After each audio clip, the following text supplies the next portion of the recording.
We say it all the time in Celebrate Recovery. We must give up control of whatever it is that we're trying to manage in our life under our own power. Today, we're going to unpack what that looks like and what that means to actually give up control in our recovery.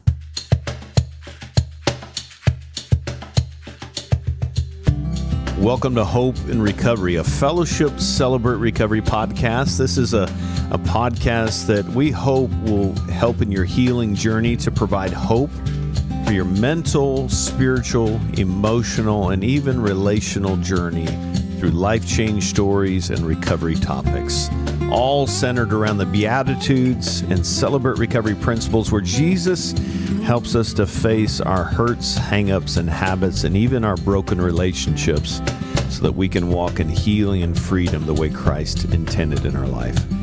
I'm a grateful believer in Jesus Christ. I struggle with drugs and alcohol and perfectionism. My name is Rodney. I'm the ministry leader of Celebrate Recovery Rogers. And hey, welcome. So glad you're jumping on with us, whether you're in your car or working out or running, whatever, and however you're listening. We're so glad that you're with us today. Excited to invite my brother in Christ. You know him, Andy Petrie. He's our ministry leader down in Fellowship Fayetteville, Celebrate Recovery. Welcome, Andy. So glad you're here, man. Thanks, man. Hey, y'all. I am a grateful believer in Jesus. I struggle with anxiety and depression, grief, and sexual addiction. My name's Andy. Hey, Andy. Been a few weeks since we've had you on, man. Good to have you back. Yeah, glad to be back. So, man, I know you just recently taught on the powerless lesson down in Fayetteville. I taught it up in Rogers, and it's one of my favorite lessons because it is the longest acrostic we have. We kind of tease about that, and so it can be challenging to get all that content in, but man, just loaded with so much good stuff there. But as we were kind of processing kind of after speaking on that, what is kind of, we're leaning into that giving up control. What does giving up control mean to you, Andy? Yeah, giving up control. I think just simply in a sentence, it's really just it coming to the point of admitting that I can't do this. And you know, that idea of giving up control, I never realized until I got into recovery how much I've tried to control things in my life, just so much. And you know, as I was sitting there talking about the powerless lesson a couple weeks ago, you know, one of the things that I was coming to mind for me was just kind of an interaction with my daughter, and you know has been a common thing, and it's so funny. Rodney, I actually think it was you one time that told me, you know, if we want to get a good look inside our soul, just watch a toddler for a little bit. Yes, so true. And I got to say, I definitely I'm a believer in that. But you know, just kind of shared that night that my daughter. She's a hoot, and one of the things that I love about her is her taste in food, and how she'll just find something and latch on to it. And for a season, it was cheese sticks because she has excellent taste. And who doesn't love a good cheese stick? I know, man, they're so good. But you know, the thing with Harper is like, you know, there'd be times where we'd open the fridge and out of nowhere she'd stick her hand in the drawer and grab a cheese stick out, and I'm standing over her and she loves cheese sticks, but she's never really been able to figure out the mechanical workings of trying to free it from its plastic prison. And I love that. Yeah. Plastic prison. But that doesn't keep her from trying. And so kind of what happens in that place is she tries to do it on her own. She gets frustrated. She tries some more, gets even more frustrated. And then she falls on the floor in defeat. And then just kind of without looking, just kind of hands it up to me. And what's funny is the entire time I'm sitting there, I'm watching this play out and I'm going, hey, Harp, hand me the cheese stick. Like, I'm right here. Dad can help out. Like, just hand me the cheese stick and let me help you get what you're looking for. And, you know, honestly, watching that play out a couple times, there's times where I've looked at that and go, man, it's going to be a long 18 years. But then realizing that what I see in Harper is actually what I see in my heart so often. Yeah, and in that powerless lesson we talk about, those serenity robbers Yeah. But pride, it takes a lot of swallowing of pride, doesn't it, to acknowledge I need help. And I talked about this on a previous podcast a couple weeks ago, but just that when we come to that place, we realize that our life is unmanageable and we need help, to come to that realization, swallowing my pride. In the lesson, I'm looking at the acrostic. It says ignorance plus power plus pride is a deadly mixture. Ignorance plus power plus pride. Yeah. And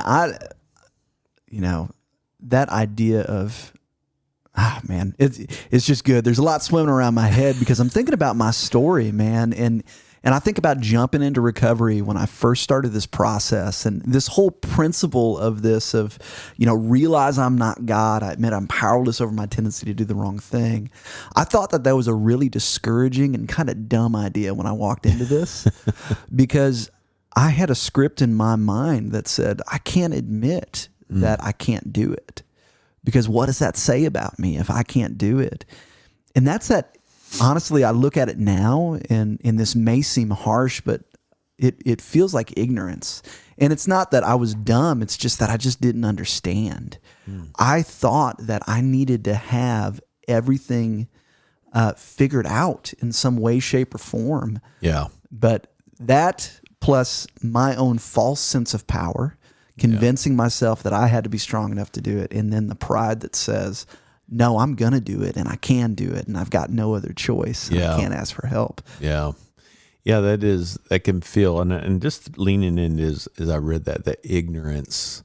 What is the ignorance? And we're talking about ignorance plus power plus pride. And that Proverbs 29:23, the pride ends in a fall, while humility brings honor. Sometimes we don't know what we don't know, right? And I've used this illustration before, but if all we've done our whole life is eat rats, it's like we don't know any different. It's like, well, this is what we do, right? And I think in recovery, it's like, no, you just pull yourself up by the bootstraps. That's what people do. And it is a kind of a level of ignorance. It sounds silly, but it's like, well, if you don't know, you don't know. So there is an ignorance.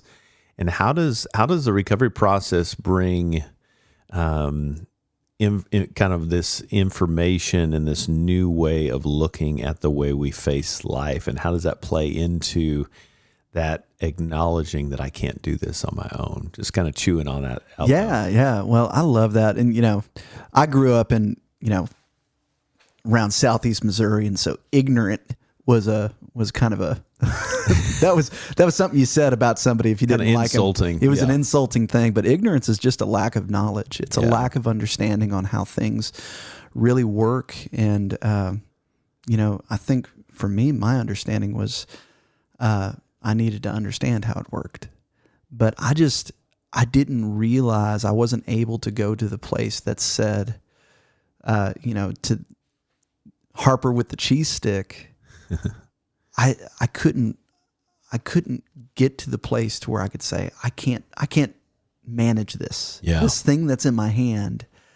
It doesn't matter how tight I control it or how much I wave it around. There's no way that I can control it. Yeah. And it makes me think, the cheese stick, I love that illustration, by the way. And I love Harper. Just knowing her makes that an even better story. But imagine her little face and the frustration. But it makes me think of how do we talk about this in the cycle, right? The hang-ups, those core beliefs, how I see myself, how I see God, how I see others, my circumstances. How do the shame messages play into if I can't open this? And we see anger come out of that, right? Yeah. It's like, I should be able to do this, right? It just makes me think, what are the shame messages that we hear, that we tell ourselves, that the enemy tells ourselves when we can't, when we feel like we should? And how does that play into that nasty cycle in our life? Well, it's interesting. You speak of the hang-ups, those scripts that kind of run in our mind that we learn from just throughout the course of our life. And one of those scripts for me is that I have to have it figured out. That not just that, I have to have it figured out because what I do determines my value. I've got to make the grade. I was a nerdy kid in school, and that was one of the ways that I felt like I could win people's approval was if I was smart enough to do it. And so whenever I came up against a challenge that I couldn't figure out, it wasn't just I'm having a hard time figuring this out.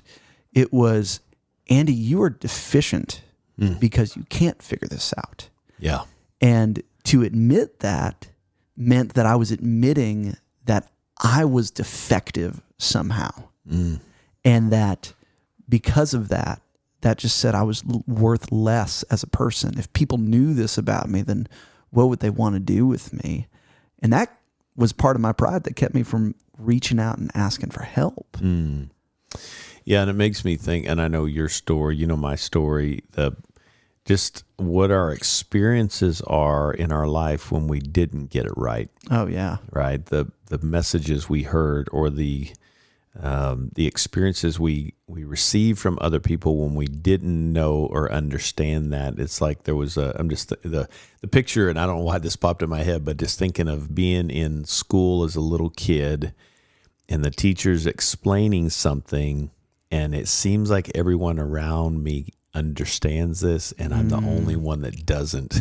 Yeah. And terrified to be that guy that raises my hand and saying, help, I don't get this. But then the worried about the perception from the people around me. It's like, wait, you don't understand. You need help with that. I mean, gosh, we all of us understand it. We all are strong enough. We get it, and you don't. You're the only one on the planet that doesn't understand it. So it just made me think as you were talking, Andy, just those shame messages from experiences with other people as hurt people that play into that now keep it to yourself. You better just suck it up, get her done. Yeah.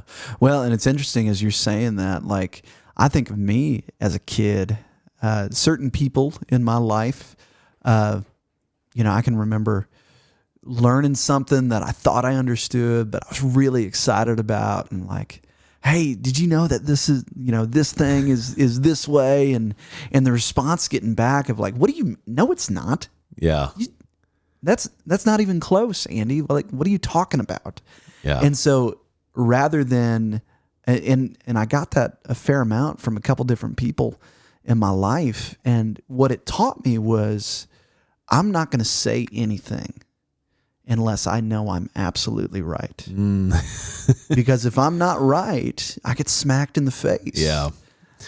Yeah, that's so good you said that. And I bet that just resonated with most of our listeners. It's like in our relationships, kind of that we withdraw, but that if I can't do this just perfect, and that kind of played out in my story too, just that perfectionistic mindset, right? If I can't do this just right, if I can't do it perfect, and I can't get this organized in a perfect way, I'm just not going to say it at all. And so that feels safe, but man, what a loss for us, because it means we're not in the game. Exactly. Well, and as I think about it, that idea of pride, so much of my pride is actually a result of my insecurity. That fear of, I am so afraid of getting this wrong. This fear of failure that I'm going to act like I'm above even trying. Yeah. Because deep down, I feel like if I try and I fail, that's the worst possible outcome that I could ever have. Yeah. Yeah.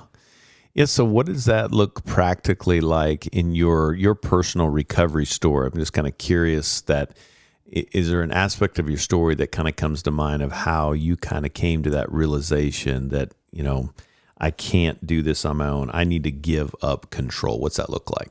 Yeah, man. I think for me, that idea of finally getting to the point of realizing I can't do this was, honestly, I think it was a progressive thing for me. I wish I could say I was a quick learner on stuff, but I'm really not.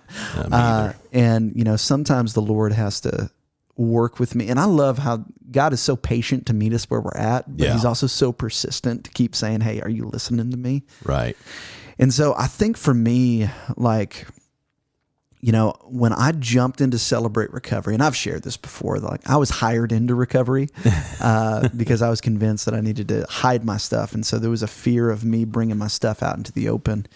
But as I stepped into recovery, helping out with the Landing, our student ministry, there was a sense of when I stepped into Celebrate Recovery of I've got to do this because this is my job now, and it's an expectation. But I think even in that, and it's funny, like when I look back at my participants guide number 1 from my first step study, like I laugh at some of those answers now because I can see that I'm still trying to control my image and the perception that people have of me in there. And honestly, it was me repeatedly trying to do things on my own and just falling flat on my face. And I think it took a relapse of me sitting across the room from you, Rodney, and realizing, man, I really can't do this. Wow. Yeah, I remember that. I'm so glad that you grew through that season, just knowing the man that you are, man. Yeah. Well, great conversation. We'll take a quick break here, and when we come back, we'll continue conversation with Andy Petrie, the ministry leader at Fellowship Celebrate Recovery in Fayetteville. So stick with us. We'll be right back.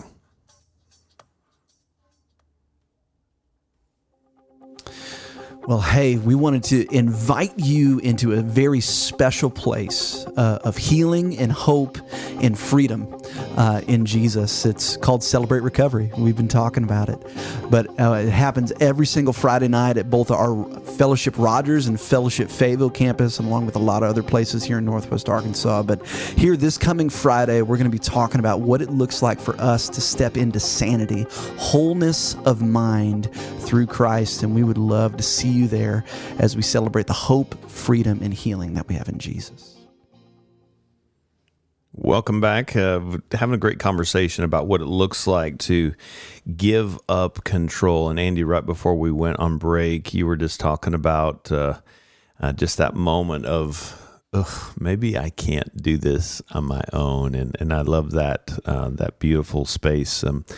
Man, as we think about the acrostic of powerless, in principle 1, this is principle 1 all the way through, but you know, just thinking about the worry, one of those acrostic letters is worry, and just how worry plays out in worrying about what are people going to think of me, what is going to happen from here? Where is this going to go? Is everything going to be different? Is it going to be unmanageable? Just all this worry. How did worry play out in that giving up control for Andy? Oh man, dude.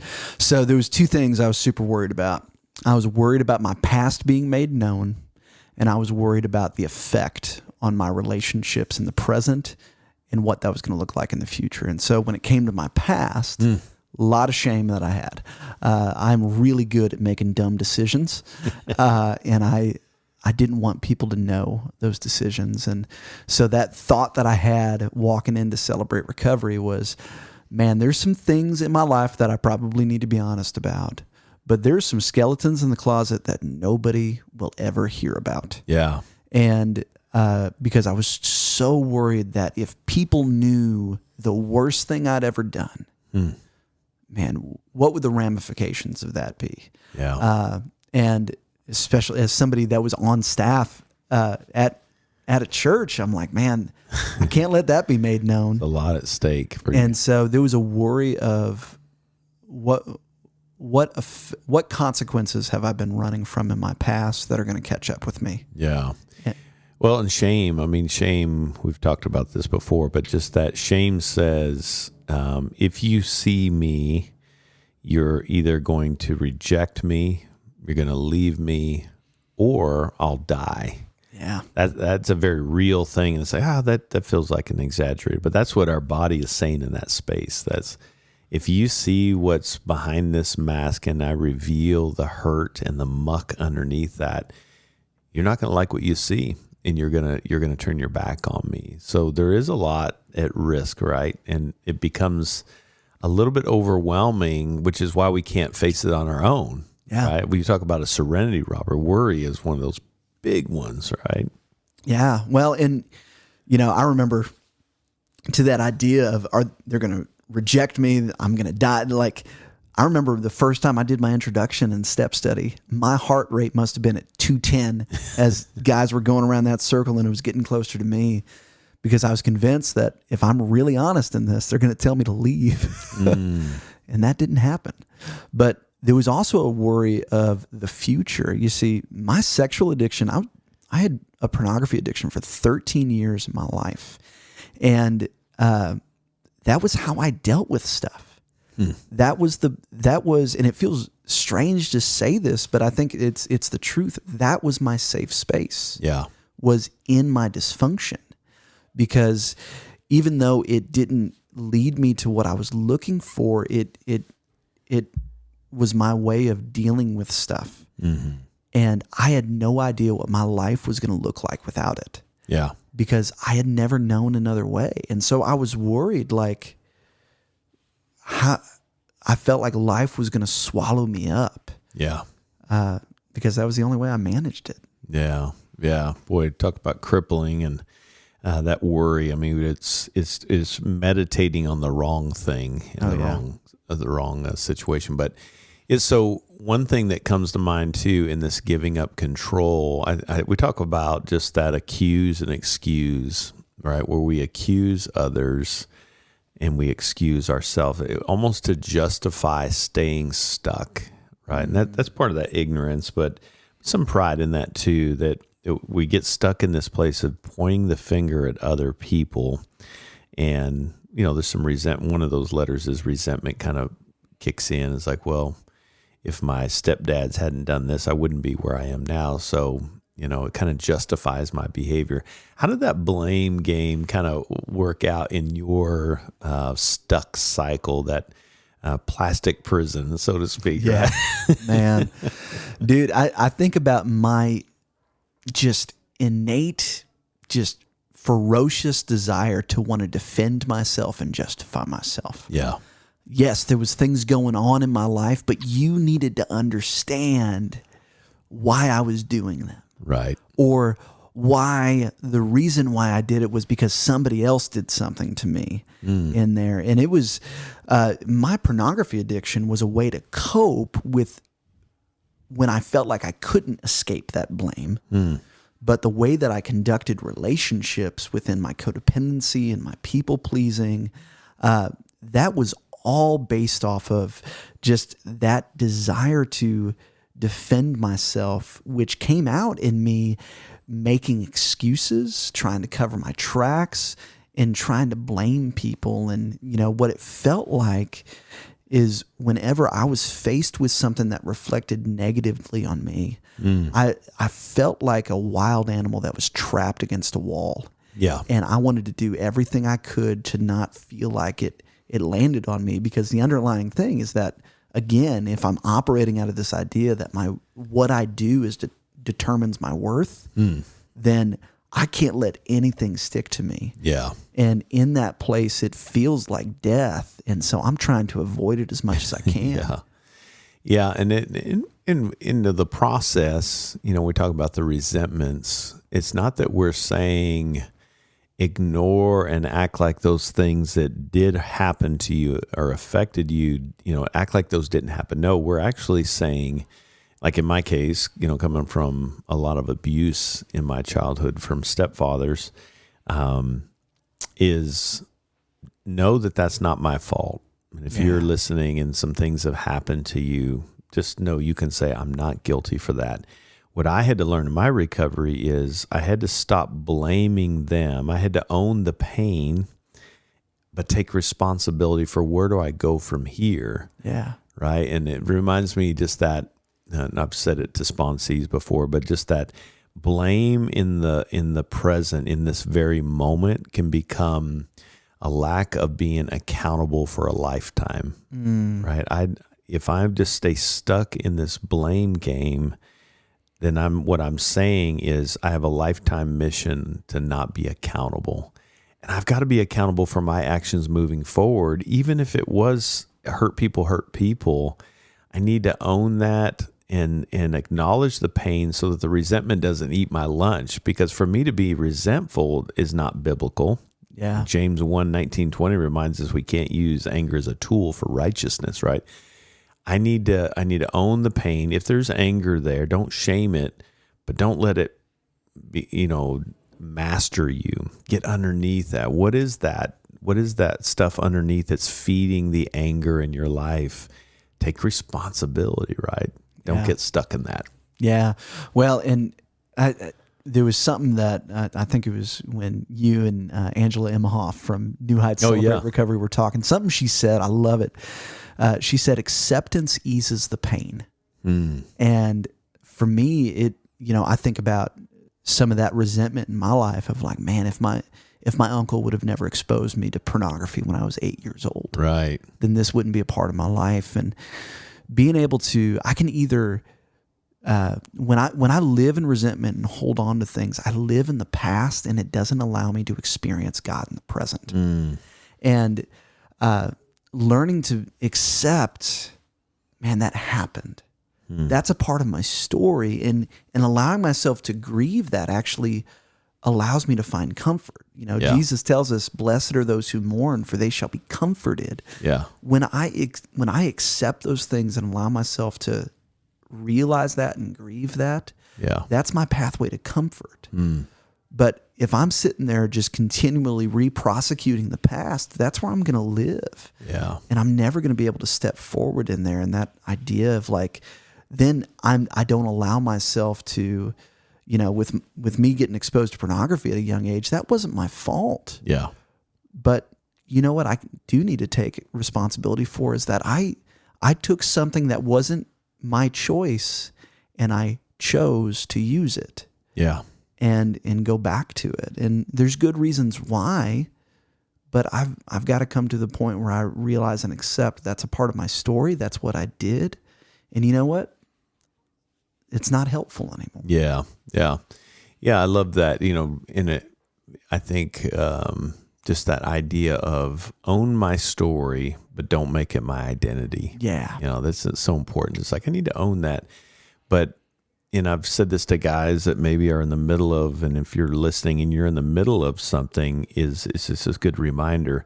Don't let yesterday's wrong choices or sinful choices become your justification for today's wrong choices and sinful choices, right? Yeah. It's like, even if it's sin done toward me, I don't want it to become my sin to manage this apart from Christ, because that's not biblical. Yeah. So now, because you wronged me, I'm going to walk in a wrong way of life of trying to manage the hurt that you caused me.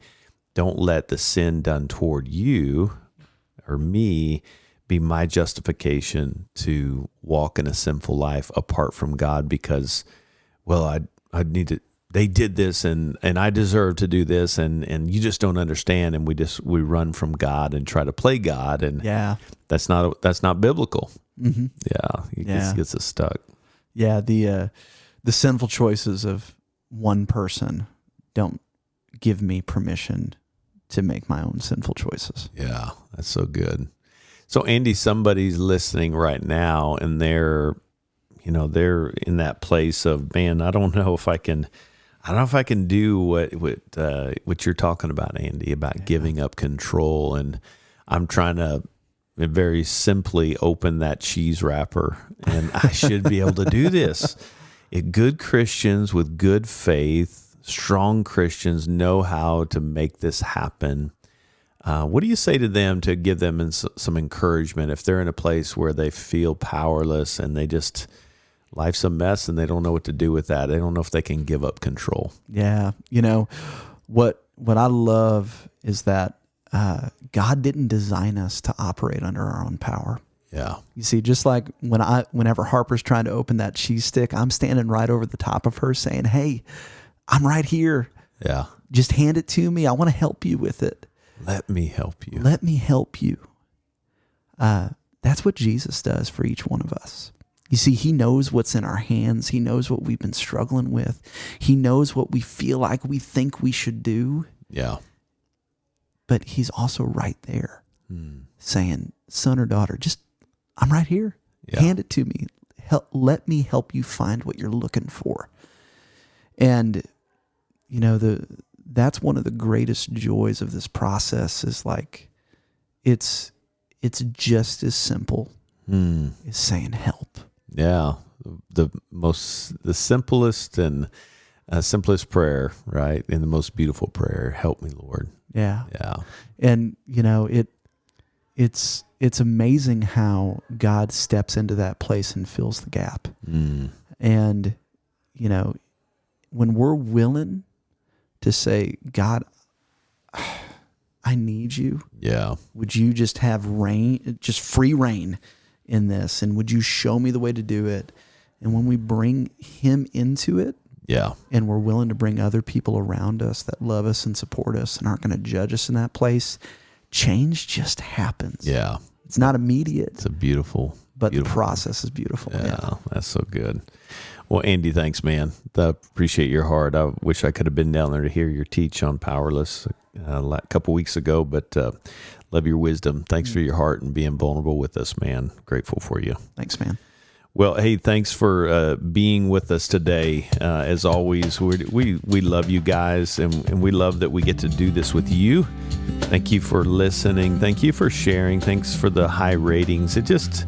It's not a pat on the back. It helps us to reach more people. And so thanks for helping us with that, giving us a high rating and sharing with your friends on social media and text and email. Means a lot. But if you're listening and hurting right now, just know that you don't have to face this alone. We want to join you in this beautiful thing we call recovery. And so you can join us, as you heard earlier, at our Fellowship Fayetteville campus or Fellowship Rogers campus, or maybe there's another group in the area. Maybe you need another meeting. We have some great Celebrate Recoveries in the area that would love and welcome you. But go to fellowshipcr.org if you have questions. Hey, thanks for listening. We hope we'll see you next time. Till then, God bless.